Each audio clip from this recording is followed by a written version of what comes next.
Good morning, everybody. RV living with the geezer. And yeah, we're up here in Boyd. That's the high school you're looking at right there. And I just went and got my tags for my RV, for my travel trailer, or for my house, whatever you want, however you want to term it. My house on wheels. So they're due at the end of July. So I got them today. Yep, $77 for a little bitty sticker.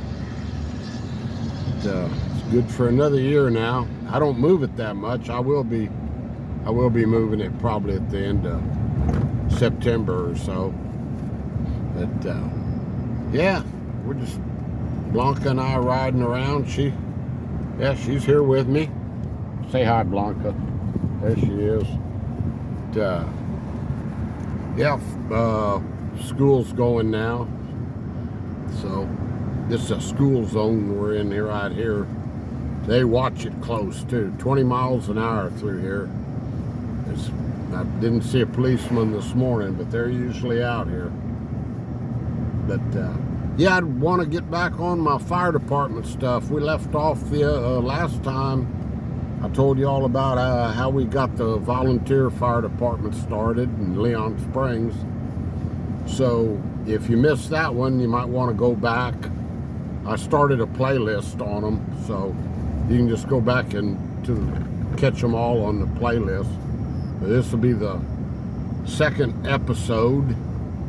And yeah, I want to talk, I guess, well, I was in that volunteer department for about 3 years, and I got it in my blood. I said, and I was working on that ranch and sort of a dead-end job. Didn't have any retirement or any health insurance or anything. It was just I just do whatever needed to be done out there. And so I said, I'm liking this firefighting. I think I'll just become a paid fireman.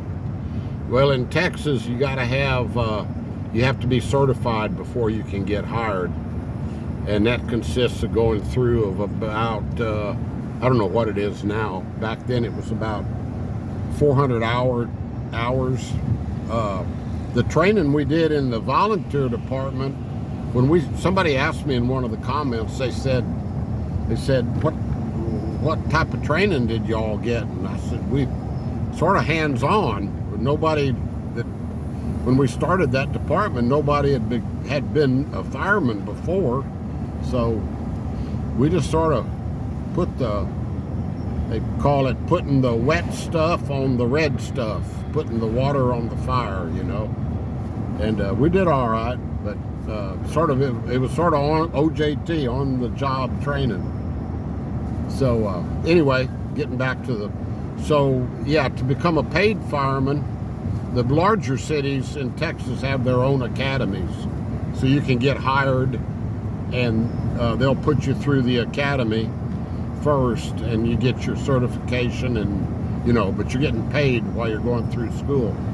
The smaller departments, you have to go through the school on your own. So Texas A&M had a fire school, and it was the only one going for a long time. But then San Antonio College, which I had gone to previously, started a fire school the year before. They started one back in '75. So I signed up down there for the class that started in September of '76. And it was just 8 of us that were in that class. And it was good because you would go, the classes each day, they started in September and it ran through December. And the classes each day started at 1 p.m. So you could still work, and I still worked out there on that ranch in the mornings. And then I'd drive into San Antonio, I'd get off at like noon and had a sandwich in the car and in my truck and drive into San Antonio, and we'd go to school from 1 till 5, and then we would get 2 hours off, for dinner, and then we'd go back at 7 till 10. And it was like 5 days a week, and then some Saturdays. So we got those 400 hours in that way. And we would go around to the different fire departments. The instructors were firemen from the different small departments, and several of them from San Antonio. And but the guys that were at the smaller departments, we wouldn't go to the San Antonio College for that. We'd go out to their respective fire station. They would be, most of the time, they would be off duty when they were teaching it. And that way we get our hands-on stuff. They had like, you know, all different, the firefighting categories. You know, you had hose training, you had ladder training, forcible entry, first aid, rescue, aircraft. We even had aircraft firefighting. The chief out at Leon Valley was a retired military firefighter, Air Force. So he was pretty good. You know, he knew all about that. Got to play around with some foam, and it was a good class. Hydraulics, and you know, had to figure out how to run a pump, you know, on a fire truck. And I mean, it was good. I really enjoyed it. I guess the one thing that comes to my mind that we had to do in ladders, I don't even know if they do this anymore, because it was a little bit dangerous, I would think. It develops confidence, and it develops confidence in your fellow firefighters. Look at those pretty cattle out there. Yeah, I like these back roads. But you would take they called it a banger ladder, and it was a 40-foot ladder. That's 4 stories. And you would go out in the middle of a parking lot. We did this at Balcones Heights Fire Department in their back parking lot. And you would stand this ladder up, and then, you know, it was an extension ladder, so it had a rope and a halyard on it, and you would raise the ladder all the way up to 40 feet.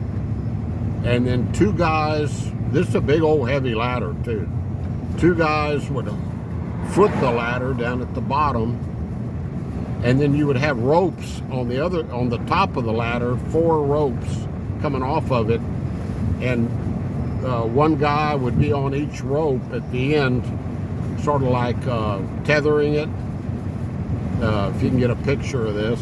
And then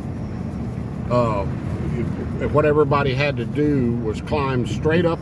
The ladder's not on a building or anything. It's just standing straight up in the air out in the middle of a parking lot. So you had to there's a bunch of egrets out there in that field. I hope you all saw them. See them over there around the cattle? Those white birds? Yeah, they hang around the cattle and eat grasshoppers and bugs off the cattle's backs, and yeah, that's pretty cool. Yeah, I keep interrupting my story out here because it's a lot. I like this farming country, ranching country out here. But anyway, what you had to do was you had to climb up all the way up to the top, one side of the ladder, and then you would step over the top of the ladder and come down the other side of the ladder. I don't know if they make them do that anymore, but man, I'll tell you what, I was thinking somebody might quit right there, but I think everybody did it. I'm pretty sure everybody did it. There was one or 2 guys that didn't graduate, and that might be, I can't remember what their problem was, but I think 6 of us got out of that school with 6 out of the 8 got out with our certifications. So yeah, that's one of the things that comes to my mind. And let's see, yeah, we would We rode out with EMS a few times for the medical part of it. And just, yeah, just go around to the different fire departments. Got to know the different chiefs that way too. It was good because the job I eventually got was the chief that he was teaching the rescue class. He was also a retired Air Force firefighter, and he was teaching the rescue class at Almas Park. And so we graduated from that in December, and then I went around everywhere, all over San Antonio and all over the area, putting in applications. And it wasn't till I think I was the third one out of the group that got hired. I got hired in July by the chief. They had to wait till they had an opening, you know, to hire people. Couldn't just hire people at these smaller departments. Somebody had to leave before you could get a job. So look at old, there she is. That was the highlight of my last video when I was riding around with her. Was the majority of the comments were they were glad to see Blanca with her head out the window. But yeah, yeah, it was several months, and so I went back to work, you know, full time on the ranch where I was, and I continued working for them. Once, yeah, Chief Duggins, he's since moved to Florida, and I don't know if he's still around or what, but I've lost touch with him. He was a really good guy to work for, and you'll hear more about him in the next time I talk about this. But really a good guy. But he called me like in the end of that June. So that was like about 6 months before I got a job. And the jobs didn't come easy in the fire department. Nobody would leave, you know.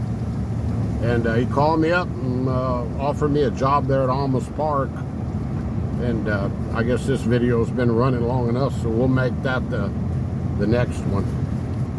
But yeah, started off on that job at Almas Park.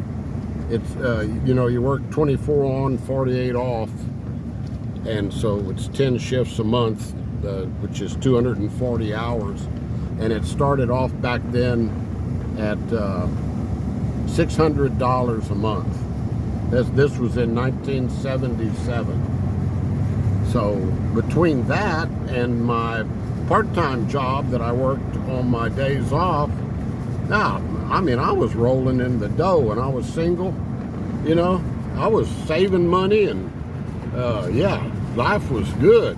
Life was good for the geezer. But yeah, we'll get into all that next time, guys. So, but I guess that covers the school, you know.